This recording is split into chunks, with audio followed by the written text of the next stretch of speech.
I'd rather be on the first tee, by the way. Yeah, I'll put myself on a timer to see what I can do in 3 to 4 minutes. First, Mr. President, thank you so much for hosting, and as a congressman, recall revisiting my small business up in Woonsocket and being a strong advocate for our small business community as I am today. So it's encouraging to be able to use our office, Lieutenant Governor. I do want to speak to the business owners in the audience here.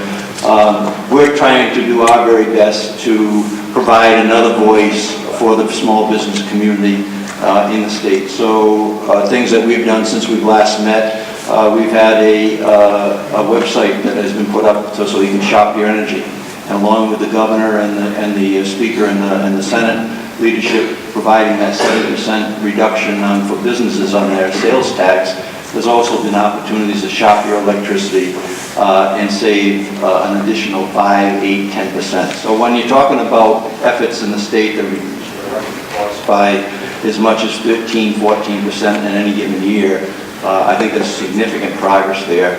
We're going to continue to intervene on behalf of the small business community at the PUC hearings.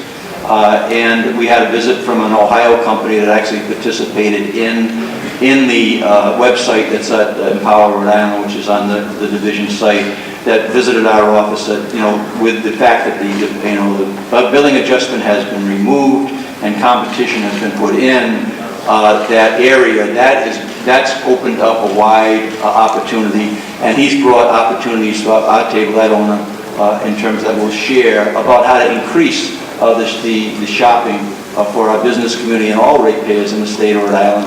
In Ohio, 60% of their ratepayers shop their electricity. In Rhode Island, it was slightly less than 10% when we started to launch this effort. So I think that is open, and there's some things that we can do both statutorily and regulation-wise, and the Public Utility Commission has the ability to increase that competition, which is going to increase our savings as business owners. You're not sure what I said? You don't want me to repeat. That was like 2 minutes and like 4 minutes. So the other stuff that is going on, we visited businesses throughout the state of Rhode Island and listened to them. 39 cups of coffee. Had a TV show, brought the diner owners on. Next tour will be 39 farms, one in every community in the state of Rhode Island. We're going to listen to those businesses, and then we're going to document the lists that we have and the suggestions, and then actually give those owners a voice on the TV show called Advance Rhode Island that airs every Wednesday at 7 o'clock on cable television, and to listen to those. And I can reaffirm some of the things that were said here today, that yes, road closures, not planned well, do hurt small businesses.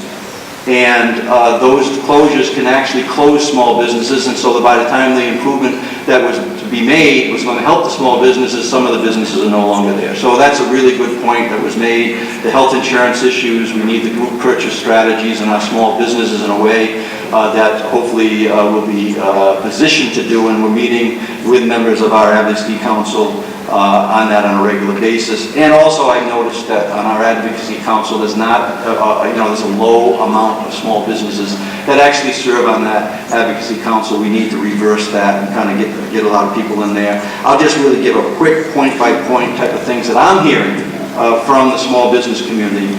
There's a lot of high-level things that were talked about today, and those are all important. But some of the things that are important as well is like, one of the things that we had in the North Kingstown TV show where we had a live audience, we talked about a paint recycling program.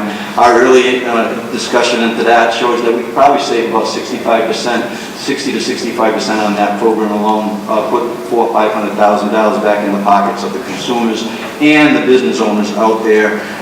We're talking about solar being an important thing in the state. Well, solar farms being installed right now require certain electricians, for instance, to tighten the bolts on the solar panels.